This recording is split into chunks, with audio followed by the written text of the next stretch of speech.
الحمد لله رب العالمين صلى الله وسلم وبارك على نبينا محمد وعلى آله وأصحابه ومن تبعهم بإحسان إلى يوم الدين. أما بعد waxaan kusoo jirnay qeybihii axkaamtii siyaamka ku saabsanayd ilaa aan soo gaarnay qeybtii afraad.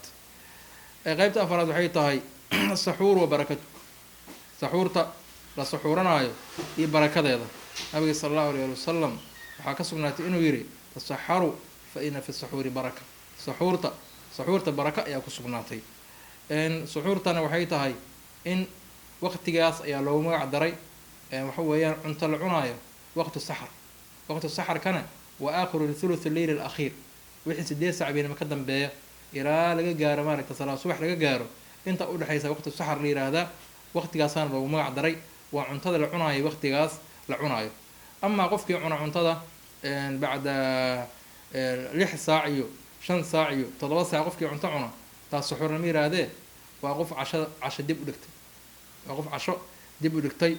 barakadan iyo waxaan rasuulka uu sheegayna sallallahu alayhi wasallam soo geli mayso ilaa waqtiga suxuurta waqtigaas, waana in lasii dib dhigana sunna, waana gaari doonaa. marka barakadeeda waxaa ka mid ah التقوي على العبادة والاستعانة على طاعة الله. maalintaas oo maaragtay qofka uu sooman yahay inuu awood u yeesho daacada ilaahay oo soonkii mataqaana u dhibaynin.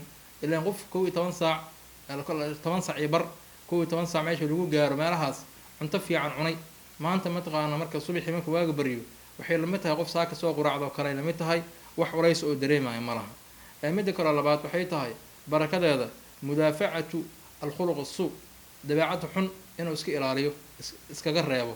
waxaa yeelay qofka hadduu oomo ou baahdo waxaa dhici karta mataqaana dabcigiisa inuu isbedelo oo caroodo oo dadkii hadalla markaasi maaragtay munaasib u ahayn inuu kula hadla ayaa dhici karta. sidoo kale maaragtay faa'iidadeena waxay tahay oo barakadeeda inuu qofka jeclaado cibaadadii inuu sii wato oo soonkiiba dhib iyo shida mashaqo iyo dhib uusan kala kulmin. midda kale afraad waxay tahay itibaacu sunnati rasuulillaahi sallallahu alayhi wasallam wa iqtidaa'u bihi, sunnada rasuulka inuu raaco oo ku daydo.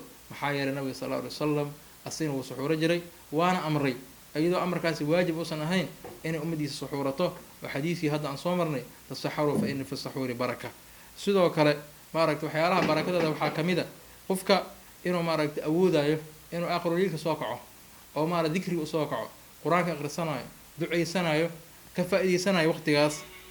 baynamaa maaragtay qofka kale oo maaragtay aan suxuuranin laga yaabo waxaasoo dhan inuusan maatan la kulmin.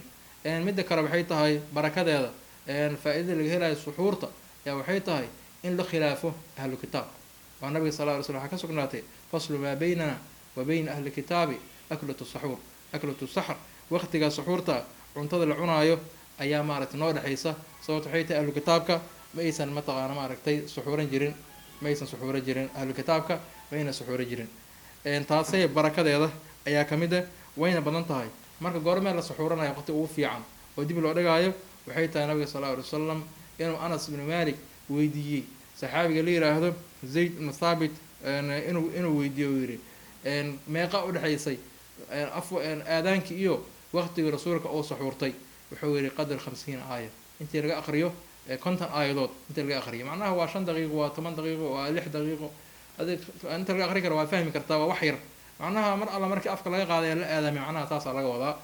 maaragtay waqti ma jirto sida dadka qaarkood ay maaragtay qoraan ay leeyihiin waqti imsaak wax la yiraahdo jiro oo la sugaayo u dhaxeeyo, farqiga u dhaxeeyo bayna al-aadaani wa suxuur.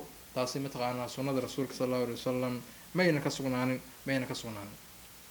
marka dadka suxuurta marka horumarinayo matalan inay ku mashquulaan matalan waxyaalaha soo jeedkii badnaa oo aflaamtii iyo waxyaalihii ku mashquuleen kabacdi ay suxuuranayaan cunayaan cuntadooda 7 saac meelahaas, kabacdina fajirka ka seexanayaan.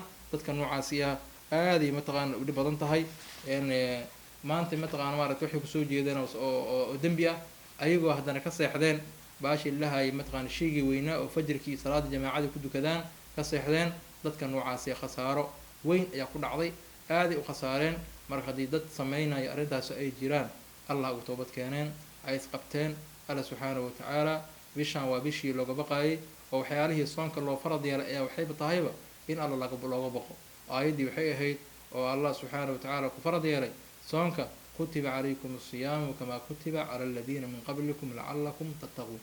marka waxa loo farad yeelay soonka waxay tahay inaad alla kaga baqdaan soonkaasi alla u dhawaataan maxaarimta iyo dunuubta idinka ilaaliyo ayay tahay marka halkaas waxaan kusoo koobnay qeybtii maaragtay afraad ee ka mid ahayd axkaamu siyaam hada biltawfiiq